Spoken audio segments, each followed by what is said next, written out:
ಹೊಗಳಿದಣಿಯವು ವೇದದದಿ ಕೈ ಮುಗಿದು ದಣಿಯರು ಕಮಲ ಭವರು ಒಗುಮಿಗೆಯ ಮಾನಸ ಸಮಾಧಿಯ ಸಾರಸತ್ವದಲ್ಲಿ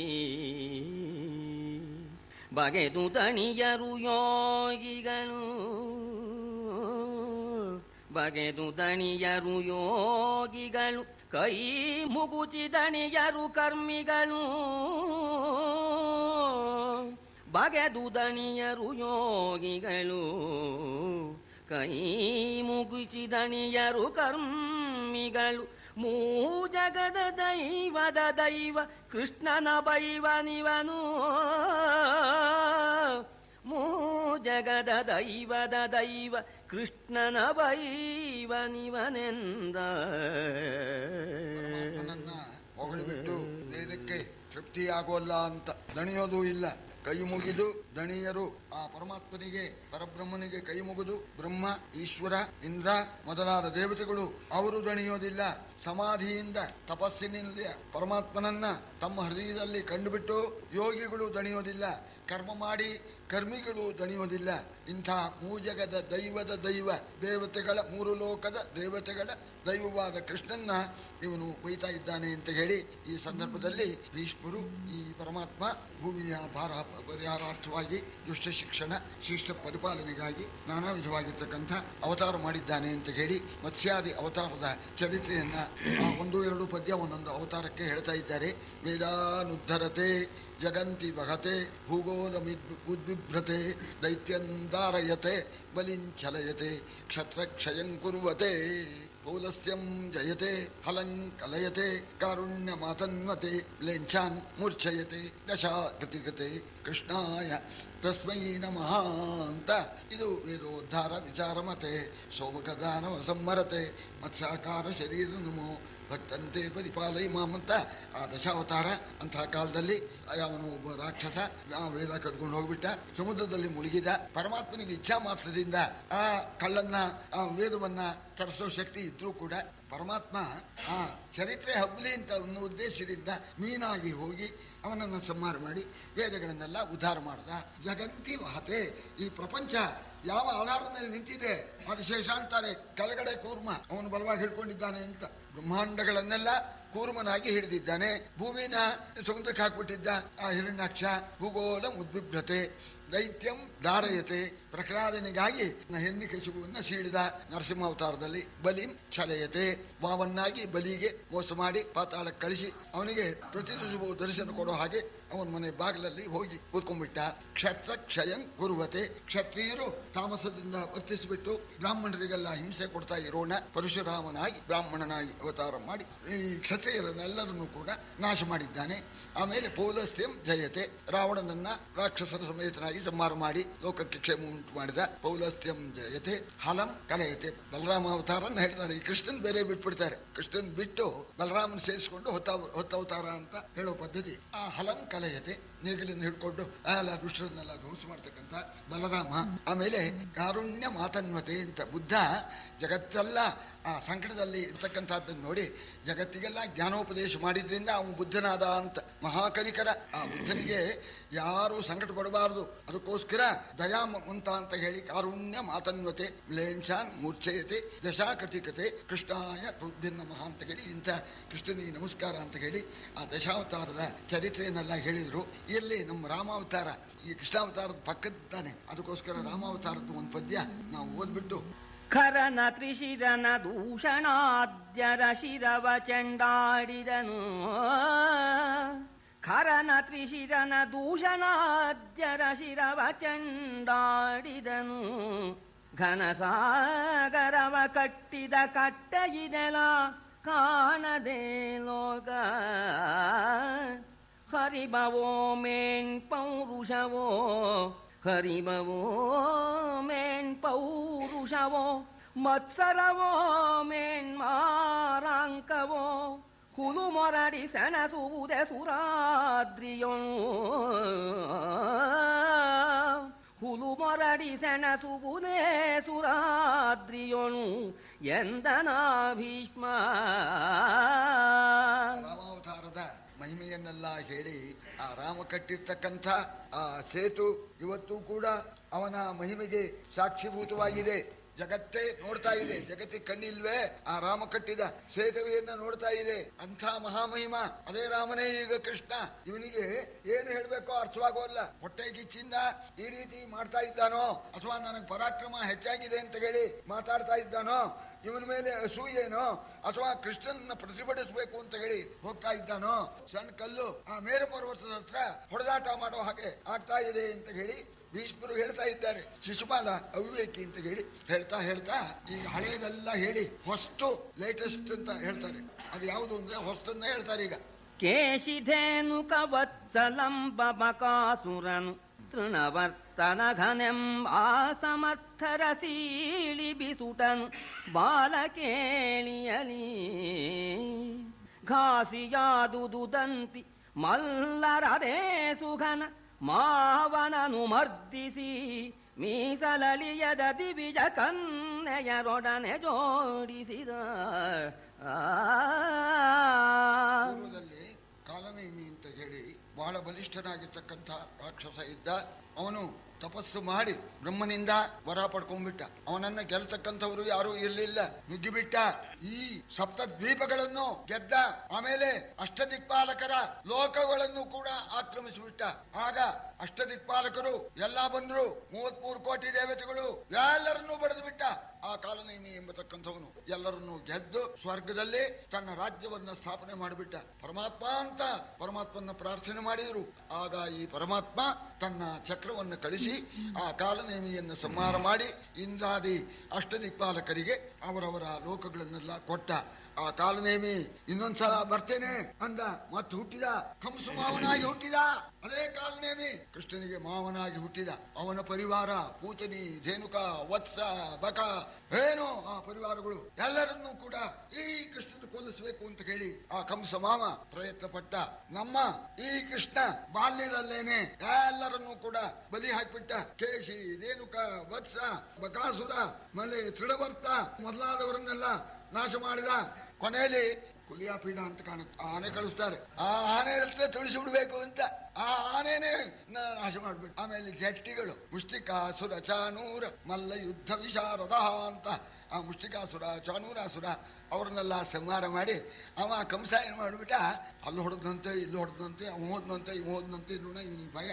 ಆ ಸಭೆ ಒಳಗೆ ಇವೇನ್ ಮಾಡ್ಕೊಂಡಿದ್ದಾನೆ ಅಂದ್ರೆ ಇವನು ನೆಲ ಮೇಲೆ ಕೂತಿಲ್ಲ, ಸಿಂಹಾಸನ ಮೇಲೆ. ಅವನು ಆಸ್ಥಾನ ಮಂಟಪದಲ್ಲಿ ಮೇಲೆ ಅಂತರಾಟದಲ್ಲಿ ಒಂದು ತೊಟ್ಟಲು ಕಟ್ಕೊಂಡು ಕೂತ್ಕೊಂಡ್ಬಿಟ್ಟಿದ್ದಾನೆ. ನಮ್ಮ ರಾಮಕೃಷ್ಣರು ಜಟ್ಟಿಗಳನ್ನೆಲ್ಲ ಕೊಂದು ಒಳಗೆ ಹೋಗಿ ನಮ್ಮ ಮಾವಯ್ಯ ಎಲ್ಲಿ ಕಾಣೋದಿಲ್ವಲ್ಲ ಅಂತ ನೋಡಿದ್ರು. ಮಾವಯ್ಯ ಮೇಲ್ ಕೂತ್ಬಿಟ್ಟಿದ್ದಾನೆ. ಎಲ್ಲ ಮಾವಯ್ಯ ಇಲ್ಲಿ ಕೂತ್ಬಿಟ್ಟಿದೆಯೇನು ಅಂತ ಜಂಪ್ ಮಾಡಿದ್ಬಿಟ್ರು. ಜಂಪ್ ಮಾಡೋಣ ಹೂ ಅನ್ನ ಅಲ್ಲಿಂದ ತಳ್ಳಿ ಬಿಟ್ರು. ತಳ್ಳಿ ಅವನ ಮೇಲೆ ದಪ್ಪನ್ನು ಬಿದ್ದುಬಿಟ್ರು. ಕಥೆ ಪೂರೈಸ್ತು ಅಂತ ಈ ರೀತಿ ಕಂಸಾದಿಗಳನ್ನೆಲ್ಲ ಸಂಹಾರ ಮಾಡಿದಾನೆ. ಸಾಮಾನ್ಯನೇ ಇವನು. ಕೆಣಕಿ ನೋಡೋ ಗೊತ್ತಾಗತ್ತೆ ಶಿಶುಪಾಲ. ತೋಳು ಸಾವಿರವು ಅಮರಪತಿ ತೆರುವಾಳಿನೊಕ್ಕನು ಕಂತುಕದ ವೈಗಾಳಿ ಪಾತಾಳದನಿ ಸಪ್ತದ್ವೀಪ ಮನೆತನಗೆ ಶೂರಿ ಬಾಗಿಲ ಕಾಯುವನು. ಶೂರಿ ಬಾಗಿಲ ಕಾಯುವನು ಈ ಸುಛಡಾಳಿಸಿದ ಸಿರಿಯಾರಿಗೆ. ಆತನ ತೋಳಡವಿಯನು ನಿನ್ನೆ ತರಿದನು ಕೃಷ್ಣ.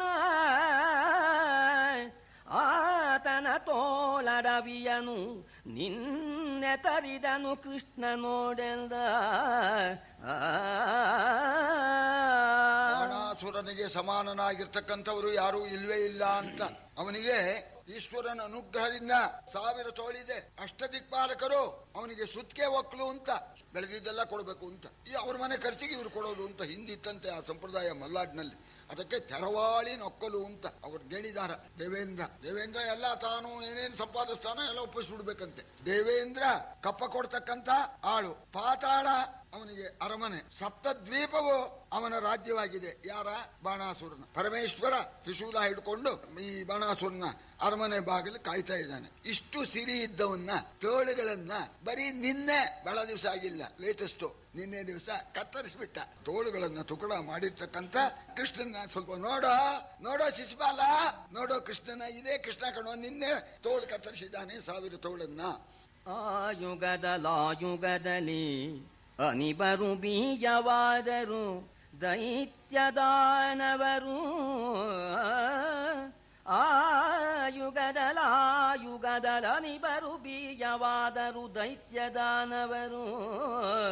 ಈ ಯುಗದಲ್ಲಿ ಯನಿತ ಸುರರನಿಬರು ದುಷ್ಟದಾನವರು.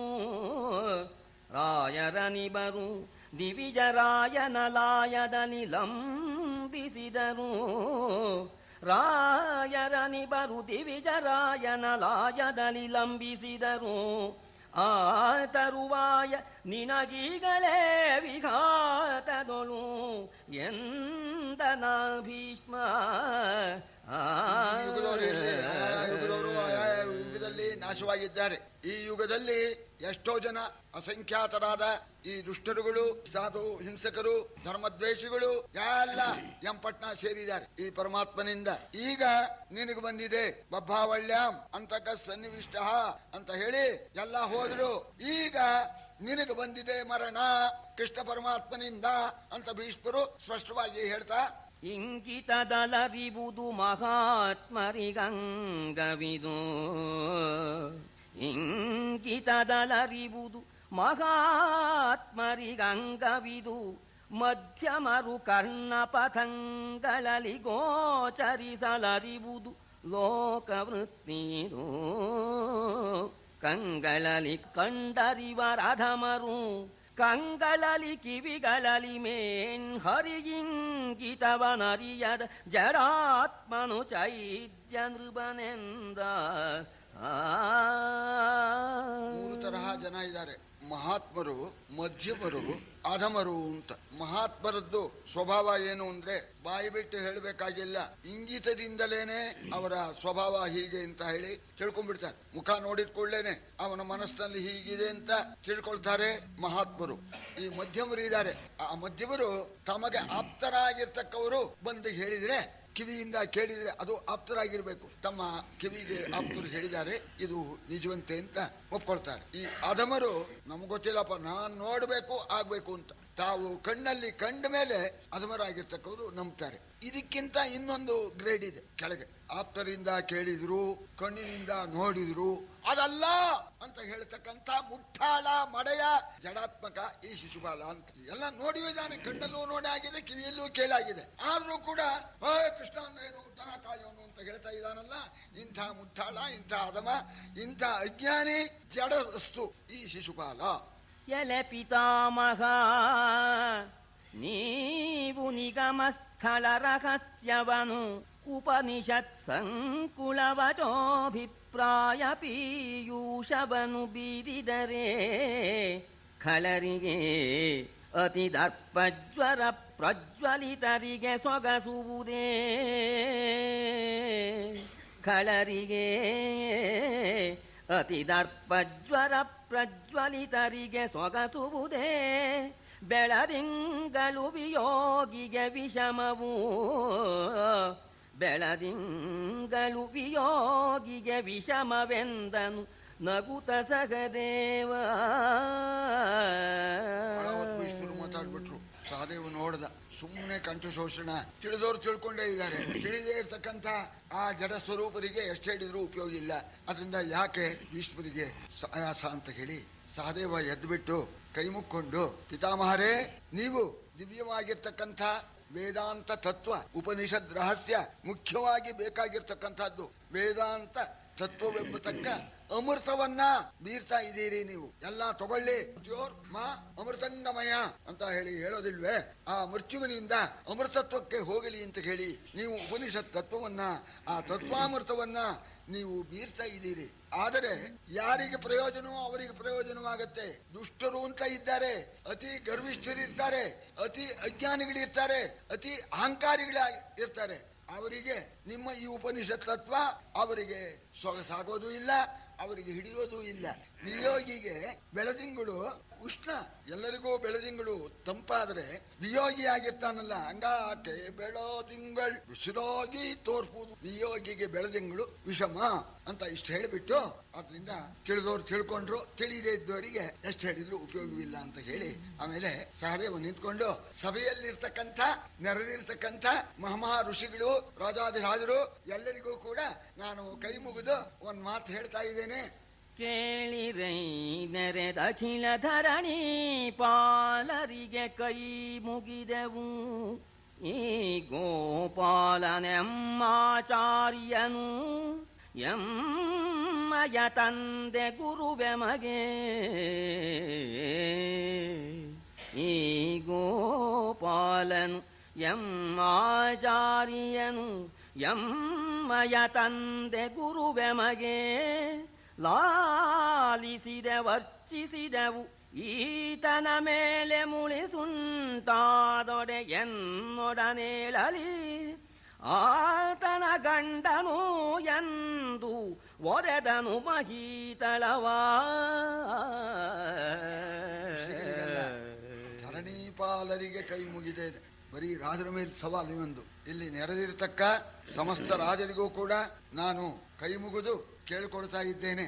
ನಾವು ಈಗ ಅಗ್ರ ಪೂಜೆ ಮಾಡಿದ್ವಲ್ಲ, ಈ ಗೋವಿಂದ ನಮಗೆ ಗುರು, ನಮಗೆ ಆಚಾರ್ಯ, ನಮಗೆ ರಕ್ಷಕ, ನಮ್ಮ ಸರ್ವಸ್ವ ಅಂತ ಹೇಳಿ ಇವನಿಗೆ ನಾವು ಪೂಜೆ ಮಾಡಿದ್ದೇವೆ, ಸತ್ಕಾರ ಮಾಡಿದ್ದೇವೆ.